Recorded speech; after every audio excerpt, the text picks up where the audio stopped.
Hello everyone, I am Gaurav from law chef और आज की इस वीडियो में हम बात करेंगे देश की कानूनी व्यवस्था में होने जा रहे एक बड़े बदलाव के बारे में, जिसके प्रावधान एडवोकेट्स अमेंडमेंट्स बिल 2025 के जरिए पेश किए गए हैं।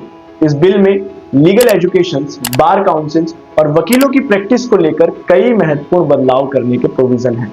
साथ ही ये बिल लीगल एजुकेशन रिफॉर्म्स, फर्जी डिग्री धारक वकीलों की समस्या, डिसिप्लिनरी रिफॉर्म्स और फॉरेन लॉ फॉर्म्स की एंट्री जैसे बड़े मुद्दों पर भी फोकस करता है।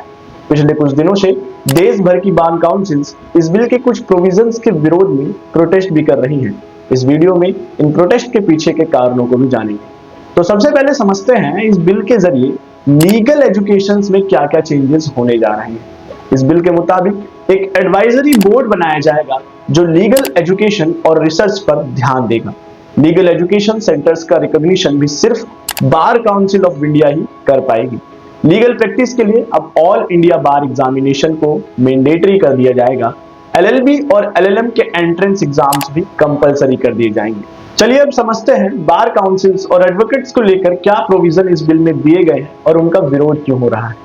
इस बिल के सेक्शन 45B को लेकर एडवोकेट्स में बड़ी कंफ्यूजन है, जिसके जरिए सरकार एडवोकेट्स एक्ट में दी गई मिसकंडक्ट की डेफिनेशन को ब्रॉड कर रही है, जिसमें एडवोकेट्स के एक्शन से क्लाइंट को होने वाले फाइनेंशियल लॉस की कंप्लेंट को लेकर भी कुछ प्रोविजन इंक्लूड किए गए हैं। हालांकि इसको लेकर कोई क्लियर गाइडलाइन भी बिल में नहीं है। सरकार बार काउंसिल ऑफ इंडिया में 3 मेंबर नॉमिनेट कर सकती है।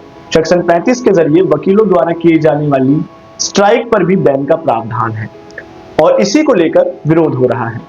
बार काउंसिल का कहना है कि इस बिल के जरिए बार काउंसिल के इंडिपेंडेंस को लिमिट किया जा रहा है और इस बिल के जरिए बार काउंसिल की स्ट्रक्चर में भी बड़ा चेंजेस के प्रोविजन किए जा रहे हैं।